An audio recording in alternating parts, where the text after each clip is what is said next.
So today we have an unboxing video from my submissions to PCGS. This will be for two different orders that arrived around the same time.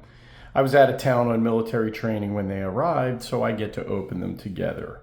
I'm excited about these because one has my first error coin submission and the other has what I am hoping grades at a nice value.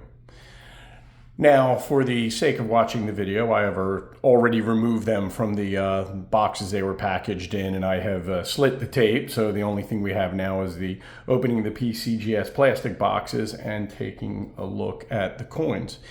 Now, let's start with the first one, which is the error coin. Let's see what we got here. Okay, we have our paperwork, okay, and our single slab that is in this submission. Now, a lot of you are familiar with this very popular and common error. I am referring to the 2005 Philadelphia Mint Kansas State quarter with the grease-filled die error. This occurred when excess grease blocked the T in the die, causing the motto on the obverse to read, "In God we rust," instead of "In God we trust." I think my Kansas quarter is a little more special because the error is more distinct on this coin. As you can see here in a picture of when I looked at it under my coin microscope, not only is the T missing, but the G and the O are almost also completely obscured, causing it to read, "In D we rust." And then you can see here, this is the more common error on the Kansas quarter, showing the "In God we trust." In God we rust. I found my quarter in a box of quarters while coin roll hunting and just came upon it. So let's take a look now at what PCGS has to say about the coin that I submitted. Okay, so we are going to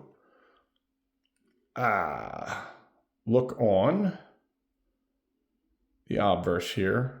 And you can see, even without the microscope, the die error on the "In God we trust," and that those letters on the left-hand side are missing.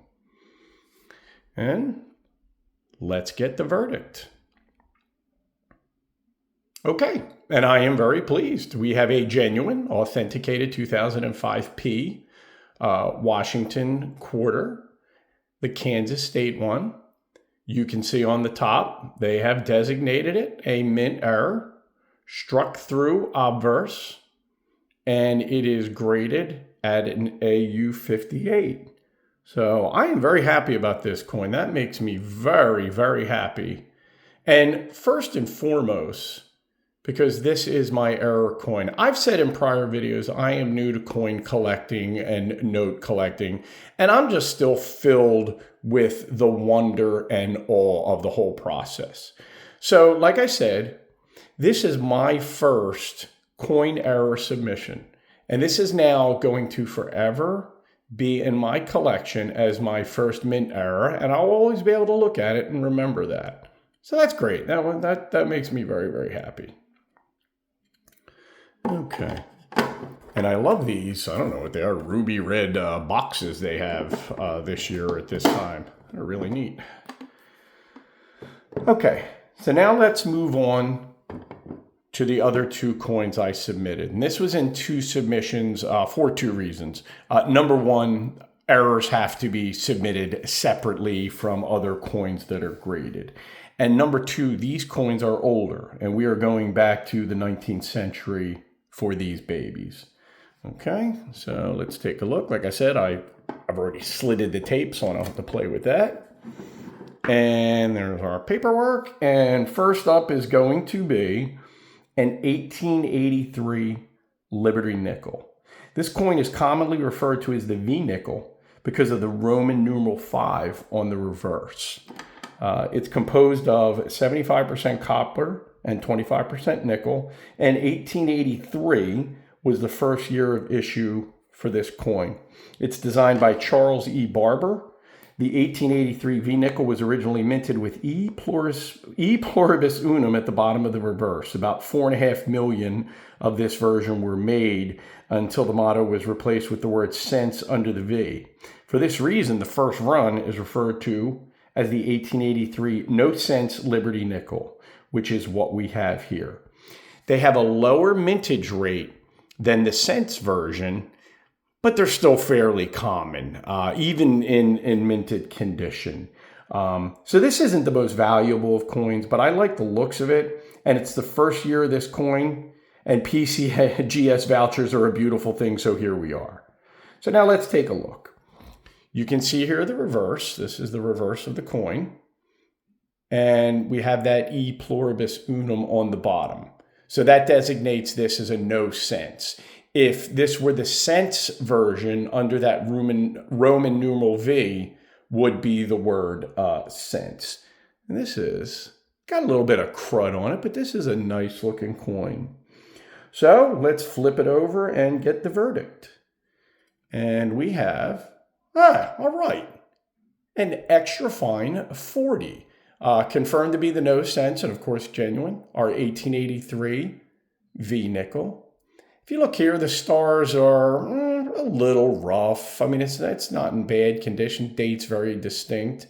And it always amazes me on these coins and similar coins, the Goddess of Liberty's headband, or whatever you want to call that, with the Liberty in it, the Liberty always remains distinct. That seems to be the last thing that is ever worn down on these coins.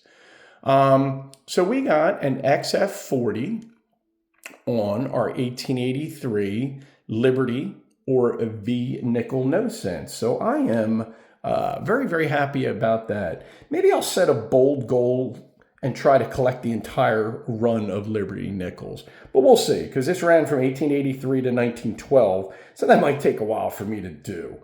There was also a Liberty nickel that was minted in 1913, and as many of you know, that's the same year as the Buffalo Nickel's introduction. Only 5 of the 1913 Liberty Nickels are known to exist, so they go for big bucks. I don't know, maybe a topic for a future video. Now let's look at the coin that I had very high hopes for. Okay, so we have next up an 1864 2-cent piece. And this coin, 1864, is the first year of the 2-cent piece. And it comes in 2 versions, large motto and small motto.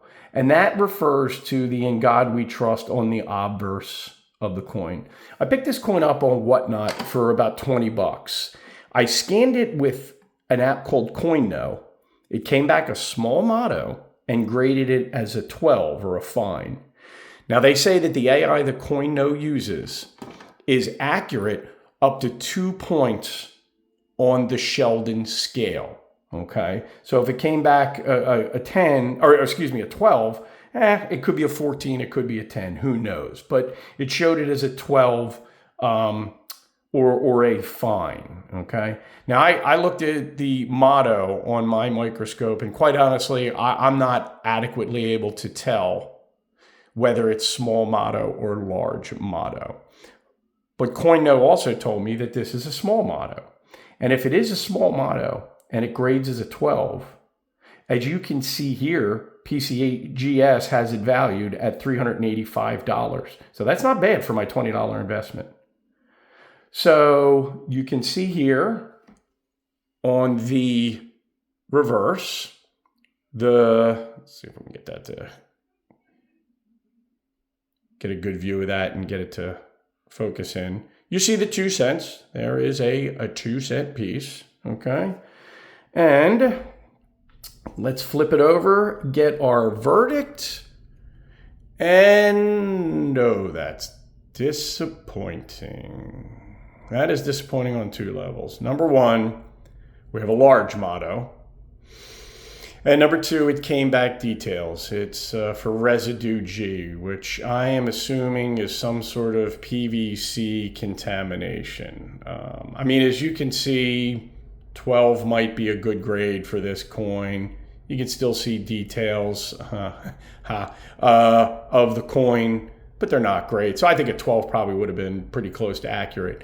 But wow, residue G for details, which, like I said, I am assuming is for some sort of PVC contamination. There's a little bit of crud on the coin, but I don't think enough to get that residue detail. Oh, that's disappointing. And they won't put a grade on it because it is a details coin. So, I guess this video is going to turn into a CoinNo app review, and if so, let me tell you, I can't say that I'm especially impressed. For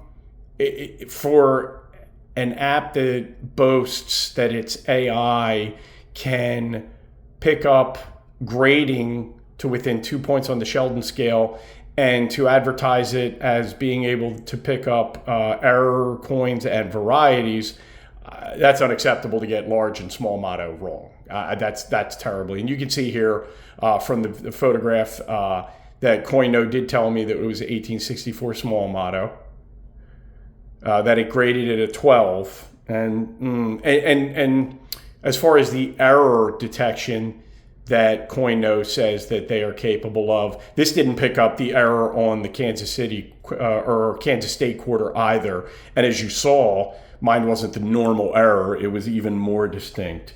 So that's disappointing.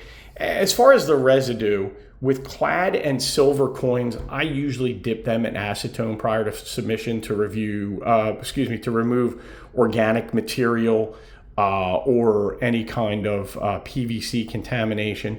I've been reluctant to do that with copper coins because I don't know the effect, and this is a 95% copper coin.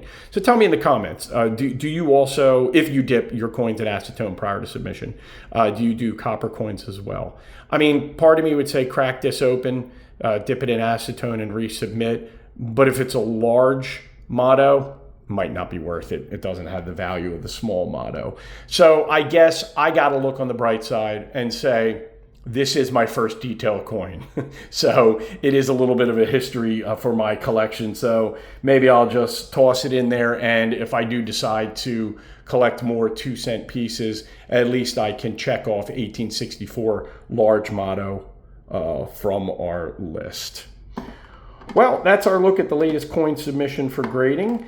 I'm currently waiting on a number of banknotes back from PCGS. I have an error note, some radar notes, and a few older bills coming back with grading. In the meantime, I ask you to please subscribe to my channel and click the like button for this video if you've enjoyed it. Thanks for tuning in, and I'll see you next time.